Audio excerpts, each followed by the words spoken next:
Assalamualaikum warahmatullahi wabarakatuh. Untuk mata kuliah pertemuan malam ini kita masuk ke pembahasan terkait perancangan berorientasi objek. Dan secara garis besar untuk sistem orientasi objek ini sendiri terdiri dari objek yang berinteraksi ya atau saling terhubung yang mempertahankan keadaan atau state lokal yang menyediakan operasi pada state tersebut. Representasi state bersifat pribadi dan tidak dapat diakses langsung dari luar objek ya. Kemudian ada proses desain berorientasi objek melibatkan perancangan kelas objek dan hubungan antar kelas.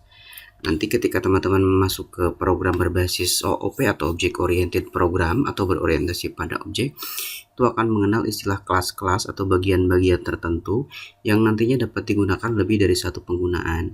Selanjutnya, untuk mengubah implementasi suatu objek, menambahkan metode, ya nanti ada kelas, ada metode atau operasi, mempengaruhi objek lain dalam sistem. Hal-hal yang perlu diperhatikan dalam desain berorientasi objek, yang pertama adalah memahami dan mendefinisikan konteks dan interaksi eksternal ya dengan sistem, desain arsitektur sistem, identifikasi objek utama, kembangkan model desain dan tentukan antarmuka.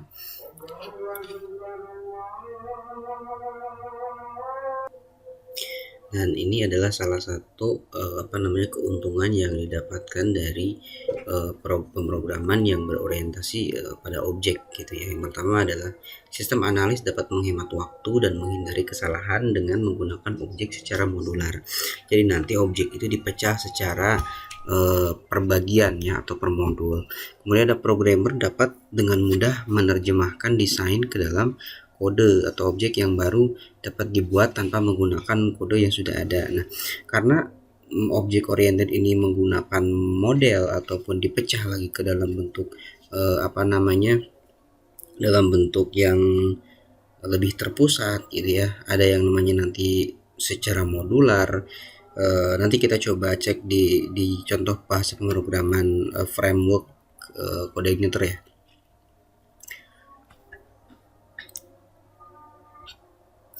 Kemudian bekerja dengan modul program yang dapat digunakan kembali atau reuse ya, atau yang telah diuji dan diverifikasi. Nanti kita coba lihat di salah satu contoh framework di bahasa pemrograman OOP dan juga perbedaan dengan bahasa pemrograman prosedural ataupun terstruktur gitu. Kemudian ada istilah dalam object oriented program. Pertama ada objek. Ada istilah objek. Objek adalah konsep atau abstraksi tentang sesuatu yang memiliki arti untuk aplikasi yang akan dikembangkan. Objek diwakili dengan kata benda.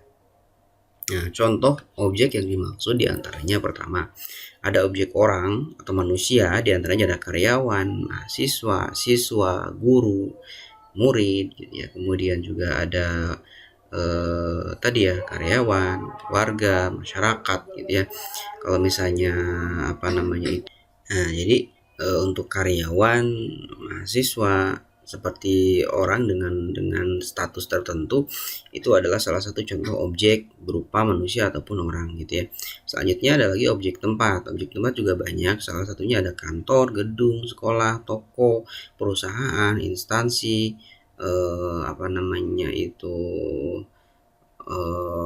desa atau apapun ya yang berkaitan dengan tempat. Kemudian ada objek abstrak. Objek abstrak di sini adalah sesuatu yang dalam arti tidak bisa disentuh gitu ya. Tapi dia merupakan suatu proses dalam sebuah sistem. Contohnya transaksi, jadwal, ataupun peminjaman dan lain sebagainya. Ada objek organisasi, ada divisi, ada unit, ada bagian, ada bidang dan seterusnya. Kemudian ada objek peralatan ataupun benda. Nah, objek peralatan ataupun benda dalam arti di sini contoh misalnya mobil, buku, baju, komputer dan seterusnya. Itu adalah objek. Kemudian ada atribut. Suatu atribut adalah suatu objek memiliki atribut tertentu yang merupakan karakteristik yang menggambarkan objek. Contoh, kelas atau objeknya adalah mobil. Ya, memiliki atributnya ada warnanya ya, Domain nilai yang berwarna adalah warna putih, ya, kemudian hitam, perak, abu-abu, biru, merah. Jadi di sini suatu atribut dapat mengambil sebuah nilai yang ditentukan berdasarkan domain yang dihasilkan, yang dihitung, ya.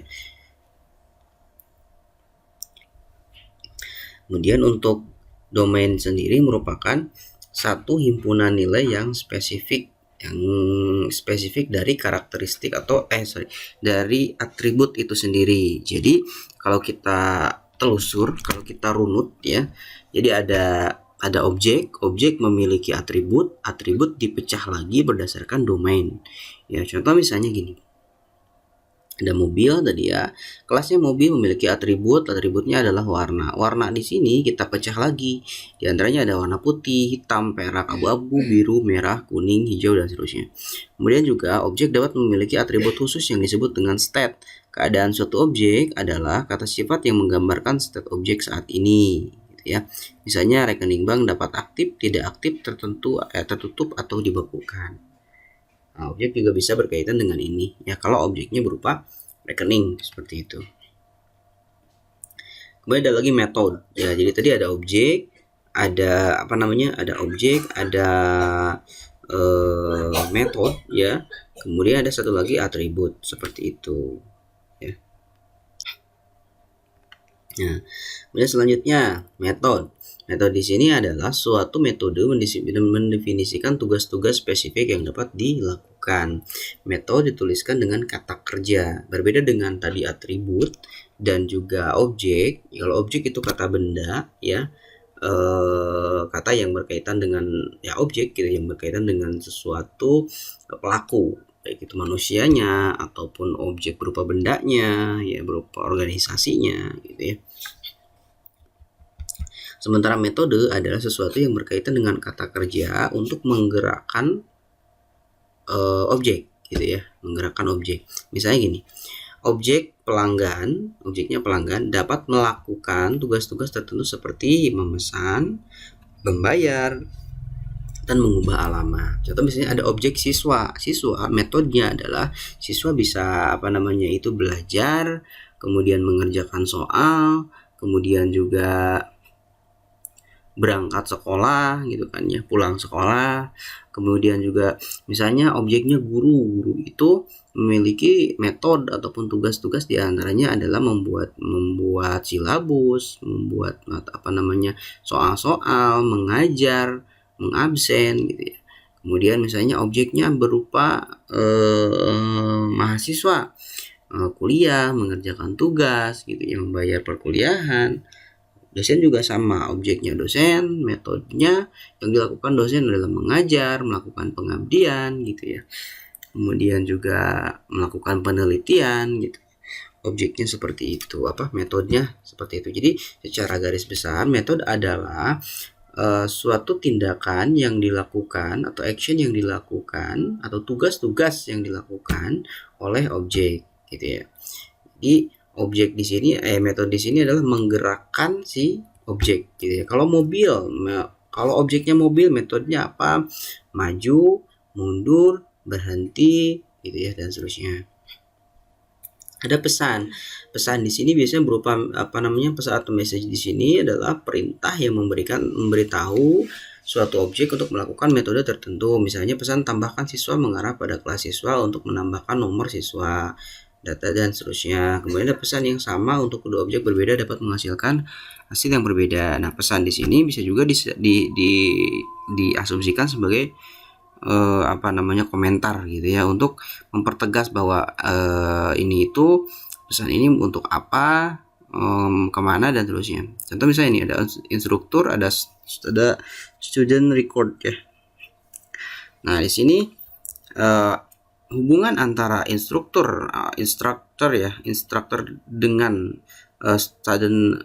student record ataupun dalam arti data ataupun nilai siswa ini, apa hubungannya, apa korelasinya antara instruktur dengan murid, gitu ya. Di antaranya yang dilakukan oleh murid ada garis penghubung di sini. Garis penghubung di sini adalah message enter grade. Enter grade di situ berarti dia instruktur menginput grade ataupun nilai untuk keperluan siswanya, seperti itu.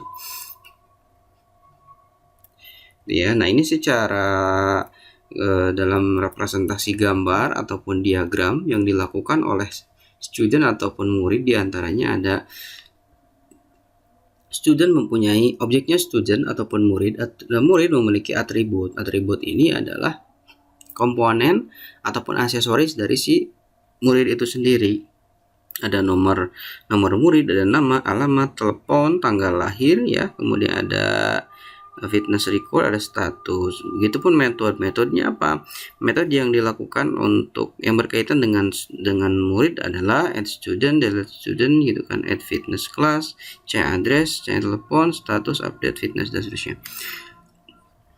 Message-nya adalah add student, di sini ada message, delete student dan seterusnya. Jadi message di sini bisa diasumsikan sebagai langkah untuk mempertegas, perintah untuk mempertegas tindakan dari satu objek dengan objek yang lain, seperti itu. Ada lagi kelas. Kelas adalah deskripsi umum yang menggambarkan sebuah komponen kumpulan berisi objek yang sama. Ya, jadi saya ulangi, kelas di sini adalah deskripsi umum yang menggambarkan sebuah kumpulan berisi objek-objek yang sama. Semua objek dalam kelas berbagi atribut dan metode yang sama, sehingga kelas seperti blueprint ataupun template untuk semua objek di dalam kelas. Superclass adalah generalisasi dari satu himpunan kelas yang berhubungan. Ada subclass juga adalah spesialisasi dari superclass. Contoh misalnya superclass kendaraan bermotor adalah generalisasi dari kelas truk, SUV, SUV ya, kemudian minibus dan car. Sementara subclass dari minibus mewarisi semua atribut kendaraan, tetapi juga menggabungkan atribut tambahan spesifik hanya untuk minibus gitu ya.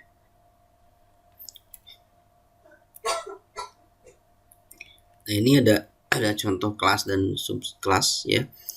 Ada vehicle, kemudian ada car, minibus, SUV, ada truck ya, truk.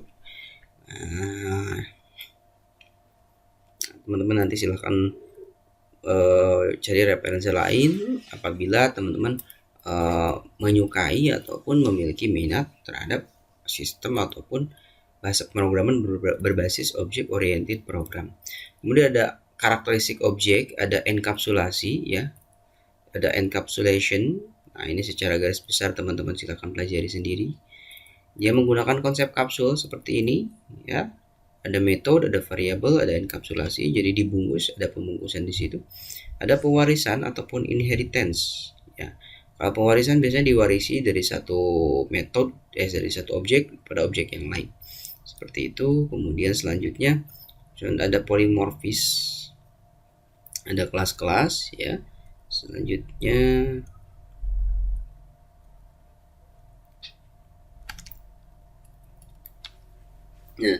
ada pendekatan pemrograman terstruktur. Jadi sebetulnya untuk jenis bahasa pemrograman yang digunakan dalam arti misalnya dalam hal ini contohnya adalah website.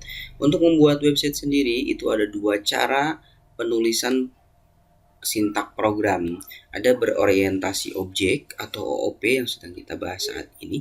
Ada juga bahasa pemrograman dengan teknik penulisan ataupun sifatnya itu prosedural ataupun terstruktur gitu ya. Perbedaannya nanti kita coba cek di contoh. Kemudian ada struktur pemrograman.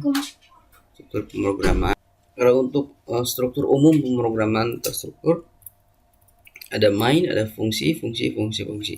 Jadi kalau kita asumsikan di sini adalah perbedaan secara garis besar ataupun paling menonjol, paling mendasar dari OOP dan objek.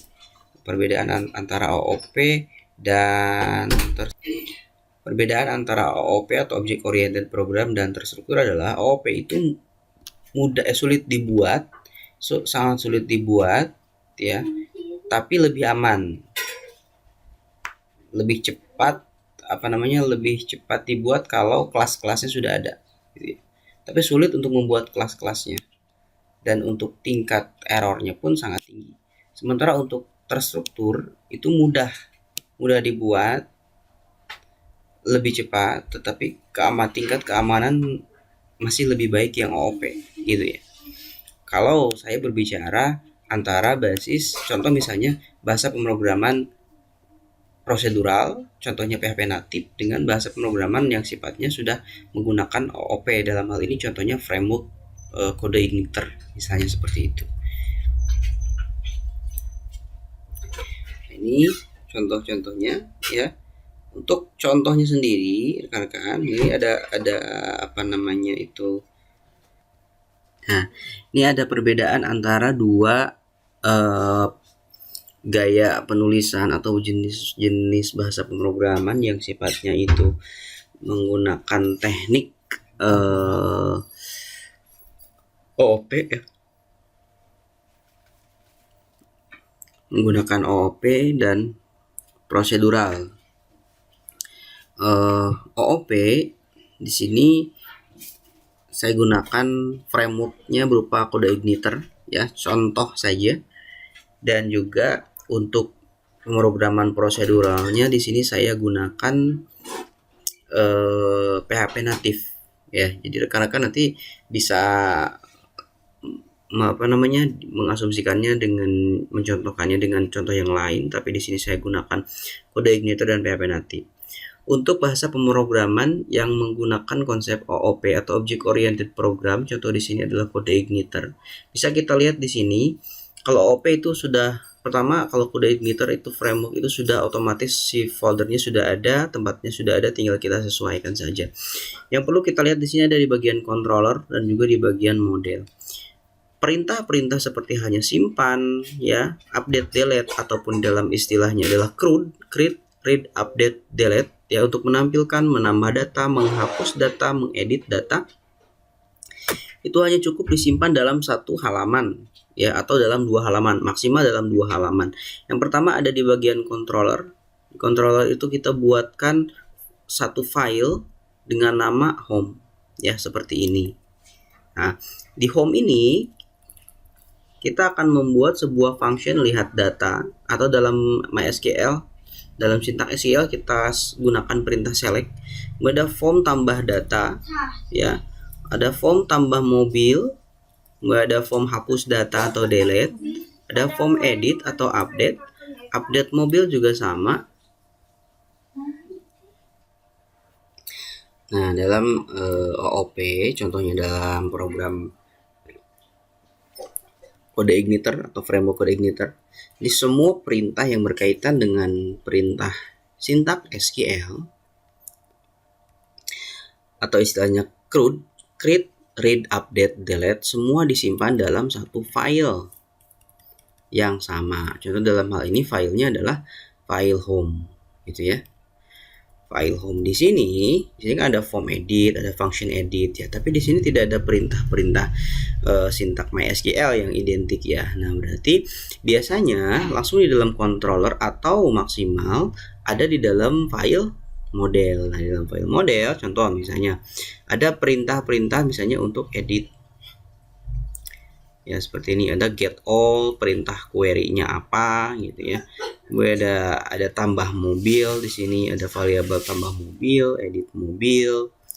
Nah, ini menggunakan sintak apa namanya query yang identik di apa namanya itu di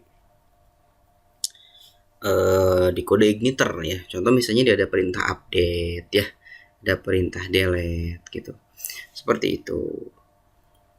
Ketika teman-teman ingin membuat halaman di bagian view ya, misalnya di sini, karena kalau CI itu identik halaman itu tampilan itu ada di view ya.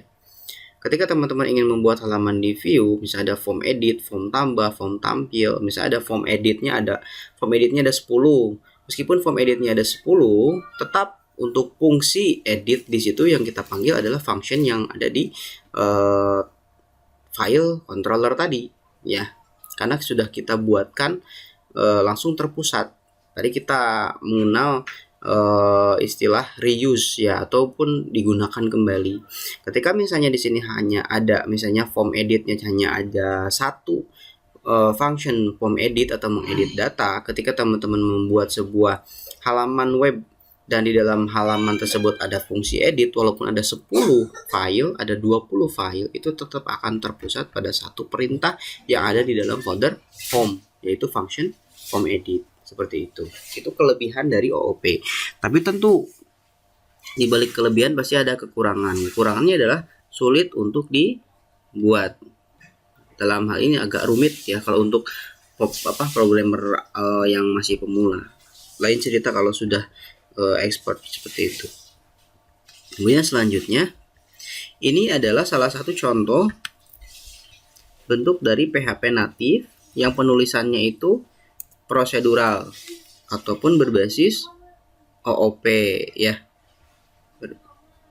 Berbasis OOP. Nah, kalau misalnya untuk pemrograman yang prosedural ataupun terstruktur itu sangat mudah dibuat. Ya, dalam hal ini kita berbicara pada untuk pembuatan program secara pemula. Untuk pemrograman OOP ataupun prosedural itu sangat mudah digunakan, tapi lama dalam arti satu perintah dalam satu halaman yang sama gitu ya. Jadi tidak terpusat gitu. Contoh misalnya gini. Contoh ada file domisili, ada domisili cetak, domisili hapus, domisili simpan, domisili tambah. Ini satu file ya. Domisili, kalau mau manggil domisili tambah ya berarti yang ini saja. Ya, ketika misalnya saya punya file yang lain, ada domisili lem, itu beda lagi. Domisili cetak, domisili lem cetak ya berarti domisili lem cetak itu. Kemudian juga ada kehilangan, file kehilangan simpan, kehilangan tambah. Jadi ketika kita ingin menyimpan data kehilangan, itu tidak bisa memanggil perintah dari domisili simpan, tapi yang kita panggil adalah kehilangan simpan. Untuk tambah juga sama, kehilangan tambah itu tidak bisa memanggil perintah dari domisili tambah. Begitupun untuk perintah yang lain seperti ini. Kematian simpan tidak bisa mengambil data dari dari kelahiran simpan dan terusnya. Jadi kalau prosedural itu lebih tersebar, jadi tidak terpusat seperti itu. Itu adalah salah satu contoh dari penggunaan bahasa pemrograman OOP dan terstruktur ya. Mungkin itu yang bisa saya sampaikan, kurang lebihnya mohon dimaafkan. Wabillahi taufiq wal hidayah. Assalamualaikum warahmatullahi wabarakatuh.